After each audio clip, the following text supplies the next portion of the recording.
facing southward on Andover Drive in Killeen, right off of Fort Hood Street. And these are the sixplex structures. Right in front of us is 2312, followed by 14, 16, and 18 to my right. But this is just to give you a holistic perspective of kind of what the street looks like. There's a bunch of limbs that have been trimmed back and been sitting here probably for a good 5 to 7 days. But at least they're taking care of things. Let me try and get a visual quickly of the left side of 2312. This one is the one that says it's newly renovated for an easy move-in, end quote. How many units that entails, I'm not sure. But it doesn't look bad. Roof looks like it could use a little bit of work. Nevertheless, it's as you would expect, you know, for a 70s, early 70s sixplex. This one's exterior actually looks pretty awesome, and you see the metal flashing is obviously new with the flesh shine on it. So a little bit of work's been done. There's some ordinary condensate dripping from the second level. Not a problem or anything. I assume the AC units are up there, which would make perfect sense, and that's good for efficiency's sake. This is one of those maintenance bays that I point out in one of the other videos. I just don't know which video you're going to see first in which I bring it up, but that's my best guess as to what it is. Just so you can kind of see what the internals of the structure look like. I think there's an entrance.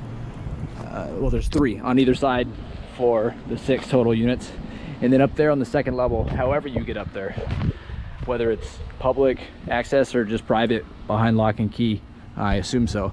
I'm really just not sure. I'll definitely have to ask, but there's a community mailbox. It looks like outside of every other one of these is what I believe it is.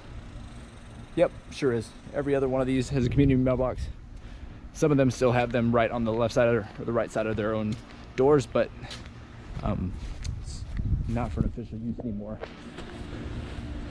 This is the one that has some hit or miss fencing, and then there's a vehicle that's parked inside of the surrounding fencing area. But they're pretty well kept, I will say. I'm actually very impressed with the quietness of the street. Not only that, but everybody's keeping to themselves. Everything looks to be taken care of, at least for showing's sake. That's how it should be. This one has a different facade right here in the center column, with some screens that look like they need a little bit of work. But other than that, I don't see any fissures again on this one either. This one's 2314. I believe this is the one that you specifically had sent me, or you had sent me 2316, and this was the other that was under option. This is one of the few instances where I see any fissure or fault line in a damn sidewalk right here. Just this one section, kind of isolated off on its own. I don't really see anything else. Sure there is, but nothing that even catches the eye. Really abundant shade, which is a good thing. I think it'll attract tenancy for sure. They said they've never had any problems with filling any vacant units. The further more to the right or south that we go, in my opinion, the better they get overall, at least from what I can see on the outside. Now this one is a good example of the old mailboxes that you'll see right there on the outside by the porch light, but I doubt they're in use, at least official capacity. But let's see, so this is 2316.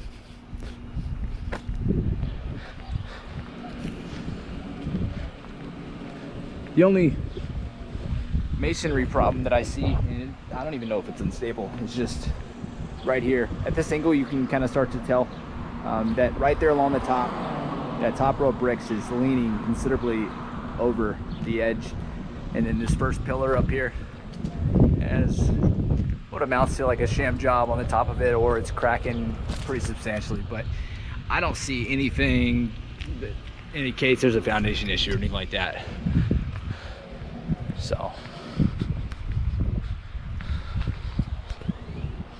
we are just clear of 2316. We've got one more to go, and this is the breezeway in between this and 2318.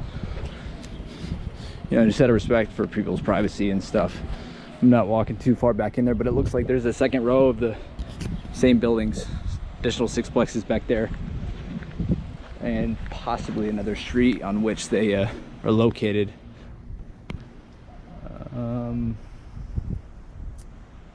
Ample parking space, like I had already said. Pretty quiet. These two roofs look a little bit better. They still appear like they've been patched a few times over, but they may just be good to go.